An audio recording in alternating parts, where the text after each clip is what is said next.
My beloved brothers and sisters, I greet each one of you in the name of our Lord and Savior Jesus Christ. हमारे प्यारे भाइयों, हमारे उद्धारकर्ता प्रभु यीशु मसीह के नाम में मैं आप सबका अभिवादन करती हूँ। Today we are going to meditate kindness. और आज हम लोग मनन करने जा रहे हैं और वो है कृपा। If you read Proverbs chapter 12 verse 2, it says, a good man obtains favor or kindness from the Lord.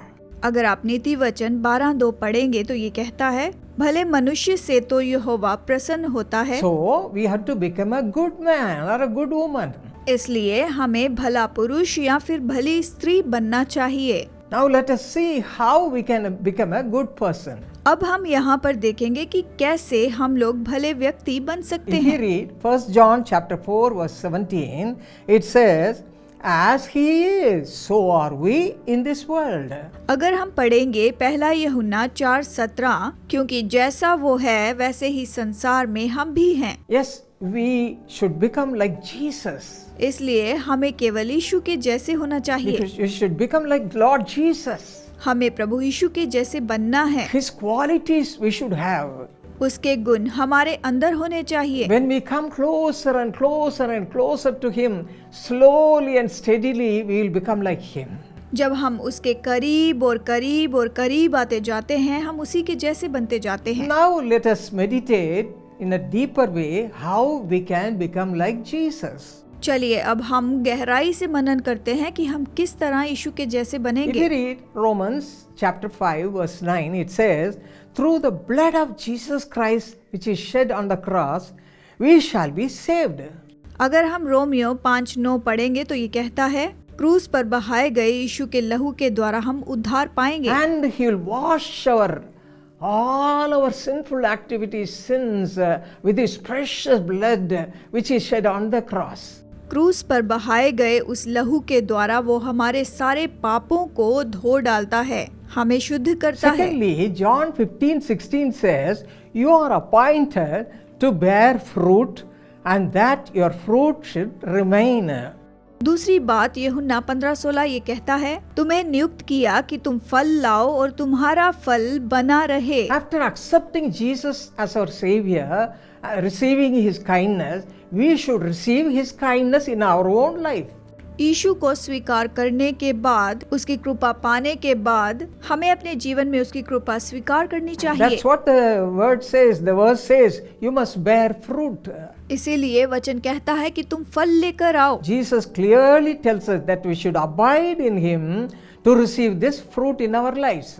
यीशु ने स्पष्ट कहा कि हमें जीवन में फलवंत होने के लिए उसमें बने रहना है। Abiding in Jesus means having a close communion with the Lord. यीशु के साथ बने रहना मतलब उसके साथ नजदीकी संबंध रखना। In all my speech you can understand all the time I am saying about this. मेरी सारी बताई हुई बातों में आप ये समझ सकते हैं कि मैं केवल इसी के बारे में कहती हूँ Have close communion with the Lord. कि प्रभु के साथ नजदीकी संगति रखें। And this kindness will flow through in your own life. तो आपके जीवन में उसकी कृपा बहती चली जाएगी। How to have this kindness, how to have this close walk with the Lord. तो ये कृपा कैसे पाएं और प्रभु के साथ करीबी रूप में कैसे चलें? If you read Psalm 16:8, David says, I have set the Lord always before me, because He is at my right hand, I shall not be moved.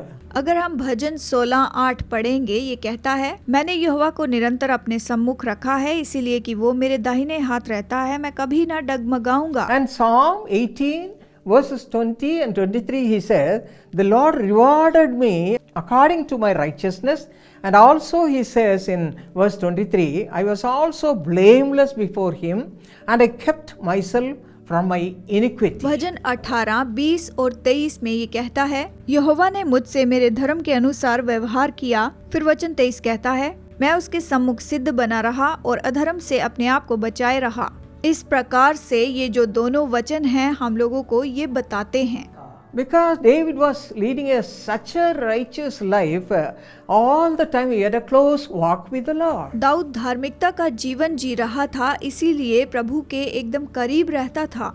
He became a fruit-bearing tree. वो तो एक फलवंत पेड़ बन गया। God loved him with all his heart. परमेश्वर ने पूरे हृदय से उससे प्रेम रखा।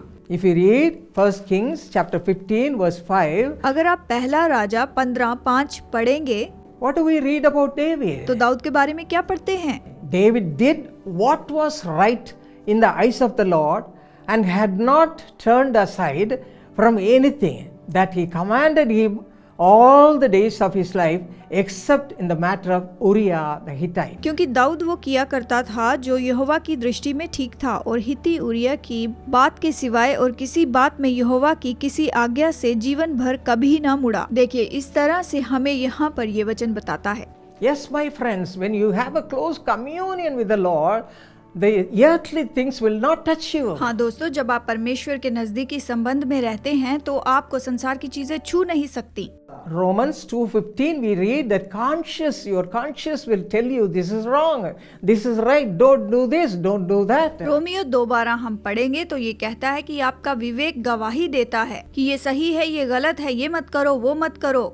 And not only that, if you read 1 Peter chapter 4 verse 8, केवल इतना ही नहीं, जब आप पढ़ेंगे पहला पत्रस 4:8 और ये इस तरह से कहता है, it says, above all things have fervent love, that is kindness, for one another, for love will cover a multitude of sins. सबसे श्रेष्ठ बात यह है कि एक दूसरे से अधिक प्रेम रखो, क्योंकि प्रेम अनेक पापों को ढांप देता है। यहाँ पर ये ऐसे कहता है, When the Lord filled me with His kindness, I was able to forgive all the iniquities or sinful things of my relatives and the people who are giving problem to me. जब प्रभु ने मुझे अपनी कृपा से भरा तो जो लोग मुझे परेशान कर रहे थे, मैं उन लोगों को क्षमा कर पाई, सभी को। Through this kindness, you will also be able to forgive all the people who are giving you trouble. इस कृपा के द्वारा आपको जो लोग परेशान करते हैं, आप उन लोगों को क्षमा कर पाएंगे। Thus you can live a fruitful life in your life. इस तरह से आप अपने जीवन में फलवंत जीवन जी पाएंगे। You can become a fruitful tree, आप फलवंत पेड़ बनेंगे, fruit yielding tree. फल लाने वाला पेड़। Receive that blessing even now, my friend. अभी आप ये आशीष ले लीजिए दोस्तों। Ask and it shall be given. Ask, Lord, give me such a life. मांगो तो दिया जाएगा, प्रभु से मांगे कि प्रभु मुझे ये जीवन दे। Surely the Lord will give you such a life. निश्चय ही प्रभु आपको ऐसा जीवन देगा। And Colossians chapter 3 verses 12 to 14 says, कुलुस्सियों अध्याय 3 वचन 12 से 14 ये कहता है, being the elect of God, you are the elect of God, being the elect of God, put on high kindness, which is the bond of perfection. इसलिए परमेश्वर के चुने हुओं के समान जो पवित्र और प्रिय है, बड़ी करुणा, भलाई और दीनता धारण करो। God is a perfect God. परमेश्वर सिद्ध परमेश्वर है। So God will change your life to become a perfect person, परमेश्वर आपका जीवन बदल कर आपको सिद्ध व्यक्ति बनाएगा। filled with His kindness, divine kindness. आपको अपनी ईश्वरीय कृपा से भर देगा। And 1 John chapter 4 verses 8 and 16 says, the word of God says that God Himself is love. पहला यूहन्ना 4:8 और 16 कहता है, वचन कहता है कि परमेश्वर प्रेम है। When we are filled with Jesus Christ, the presence of Jesus Christ, the fullness of Jesus Christ, His kindness will be filled in your life in an overflowing measure. जब आप यीशु की उपस्थिति और उसकी भरपूरी से भरे रहते हैं तो उसकी कृपा आपके जीवन में उमड़ती चली जाती है, There will be no darkness. तो कोई अंधकार नहीं रहेगा। See the life of St. Paul and John. Paul and John, the disciples of Jesus Christ. पौलुस और यूहन्ना के जीवन को देखिए, यीशु के चेले पौलुस यूहन्ना को देखिए। After receiving the Holy Spirit, when they saw a poor man, a beggar who was lame from his birth, and moved with compassion, and when they prayed, he got up and he was clinging on to them and joyfully saying hallelujah, and he was following them to the temple even.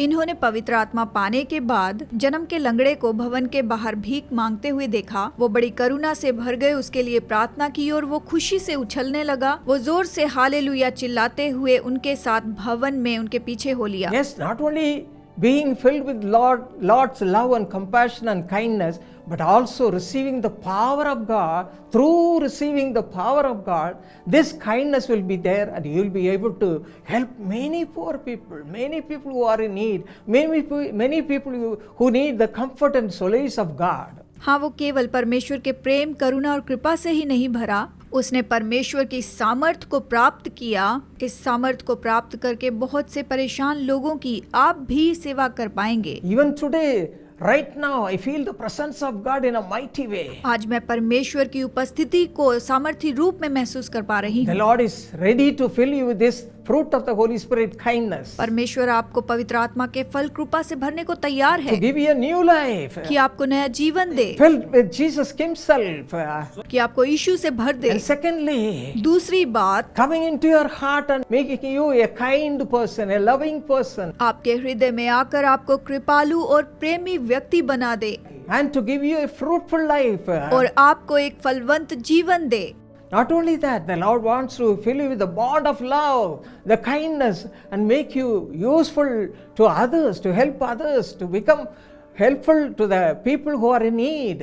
इतना ही नहीं, वो तो प्रेम के परमेश्वर से आपको भरना चाहता है, उसकी कृपा के साथ आपको भरना चाहता है ताकि आप जरूरतमंद लोगों की सेवा कर You can सकें। shine for the glory of God. आप प्रभु की महिमा के लिए चमक सकते हैं। That's what we read in Isaiah chapter 60 verse 1. यशाया अध्याय 60 वचन 1 में पढ़ सकते हैं Arise कि उठ and shine. और प्रकाशमान हो। Yes, God is going to fill you with this fruit of the Holy Spirit, kindness today. हाँ, आज ही परमेश्वर आपको पवित्र आत्मा के फल और कृपा से भर देगा। God is going to use you in a beautiful way, my beloved friends. मेरे प्यारे दोस्तों, परमेश्वर आपको सुंदर रीति से इस्तेमाल करेगा।